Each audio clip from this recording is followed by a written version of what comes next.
से ही लिखा होता है, ऐसा कई लोग मानते हैं अथवा कई लोग इस बात को पूर्ण रूप से नकार देते हैं। यह प्रश्न हमेशा से ही बहस का विषय बना रहता है। कहा जाता है कि जैसा हम इस जन्म में करते हैं वैसा परिणाम हमें अगले जन्म में मिलता है, जो कि कुछ हद तक यह बात सही भी है। आज की इस वीडियो में हम इसी विषय पर गहराई से चिंतन करेंगे और असल बात जानने की कोशिश करेंगे। नमस्कार दोस्तों, स्वागत है आप सभी का हमारे इस चैनल गरुड़ धर्मार्थ पर। आज हम कुछ पौराणिक कथाओं और शास्त्रों की सहायता से इस बात को समझने की कोशिश करेंगे कि वाकई भविष्य पहले से ही लिखा होता है या फिर हमारे कर्म हैं जो हमारे भविष्य की धारा को सुनिश्चित करते हैं। तो चलिए शुरू करते हैं आज का यह टॉपिक। दोस्तों, कृष्ण कथा में हम देखते हैं कि आकाशवाणी हुई थी कि देवकी का 8वां पुत्र कंस का वध करेगा, लेकिन कंस ने यह बात सुनकर कहा कि वह मेरा वध तो तब करेगा जब मैं उसको उत्पन्न होने दूंगा। इस सोच के साथ जब भी देवकी के कोई बच्चा जन्म लेता तो कंस वहां आकर उसके जन्म से कुछ घंटों के भीतर ही मौत की नींद सुला देता था। लेकिन जब देवकी के 8वें पुत्र की बारी आई तो विधि विधान के साथ जन्म भी लिया और बाद में कंस का वध भी किया। ऐसा इसलिए हुआ क्योंकि कंस की मृत्यु की भविष्यवाणी हो चुकी थी। साथ ही कंस के जन्म से ही लिख दिया गया था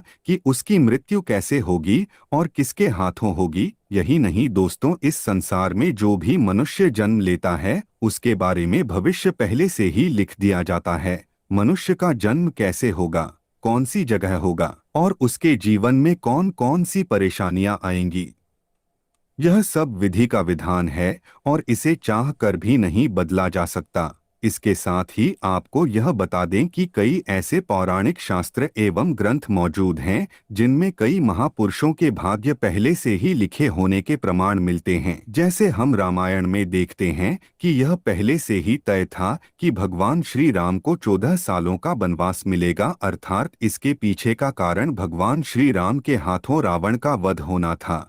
इससे आप ही सोचो कि अगर माता कैकेयी मंथरा के बहकावे में ना आती, ना ही श्री राम को माता सीता के साथ वनवास के लिए जाना पड़ता, तो सोचिए रावण का वध श्री राम के हाथों कैसे संभव होगा। यह सब कैसे होना था, यह सब पहले से लिखा जा चुका था, जिससे कि यह सभी के सुमेल से संभव हो पाया। इसी तरह हर एक प्राणी का भाग्य लिखा जा चुका है। हम सब नाटक के छोटे से पात्र हैं जिनका किसी न किसी उद्देश्य के चलते इस संसार में जन्म हुआ है। लेकिन यह बात भी गलत नहीं है कि आपकी किस्मत आपके कर्मों पर आधारित है। वह कहावत तो आपने सुनी ही होगी कि जैसा बोओगे वैसा पाओगे। अगर आप अच्छे और पुण्य के काम करते हैं तो आपके साथ सदैव अच्छा ही होगा, लेकिन अगर आपने जीवन में हमेशा बुरे काम किए हैं तो ज्यादातर संभावना है कि आपको उसका दुष्प्रभाव इसी जन्म में देखने को मिल जाएगा। अर्थात आपने अगर बबूल रूपी बुरे कर्म किए हैं तो आपको आम के फल कैसे मिल जाएंगे। इसलिए हमारे शास्त्रों में हमेशा धर्म और पुण्य के कर्म करने की प्रेरणा दी गई है, क्योंकि यही वह रास्ता है जो हमें इस जन्म मरण के चक्कर से बाहर निकाल सकता है। वरना बुरे कर्म करने वालों को तो भगवान के चरणों में भी स्थान नहीं मिलता। यही नहीं दोस्तों, तुलसीदास जी ने भी इस बात को स्पष्ट रूप से एक चौपाई में कहा है कि कर्म ही प्रधान है, यानी कि जैसा मनुष्य कार्य करेगा वैसा उसे फल मिल जाएगा। इसी के साथ एक यह बात सामने आती है कि पांडु पुत्र अर्जुन के हाथों कर्ण का वध हुआ था। अर्जुन ने कहा कि माधव, मेरे हाथ कांप रहे थे और ये क्या, आपने मेरे अपने ही श्रेष्ठ का वध मेरे हाथों लिख दिया, ये कैसा भाग्य है। तो इस पे श्री कृष्ण ने कहा, हे पांडु पुत्र, मैं कौन होता हूँ किसी मनुष्य को प्रारब्ध देने वाला, ये तो करनी का फल है। जिस तरह उसने जीवन में कर्म किए उसे उसके फलस्वरूप परिणाम मिल गया।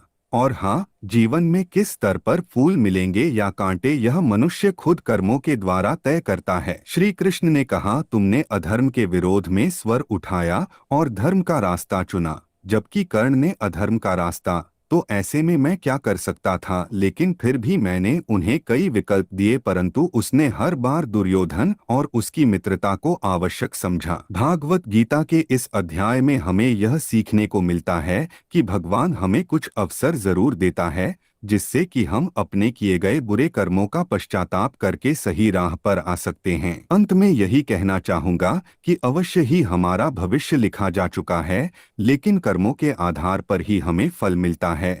और हम अगर अच्छे कर्म करेंगे तो जीवन को शांतिपूर्वक सुख समृद्धि प्राप्त करते हुए व्यतीत करेंगे। अन्यथा बुरे कर्म करने पर तो इसी जन्म में ही हमें उसके दुष्प्रभाव देखने को मिल जाएंगे और उसका प्रभाव निश्चित रूप से अगले जन्म पर भी पड़ेगा।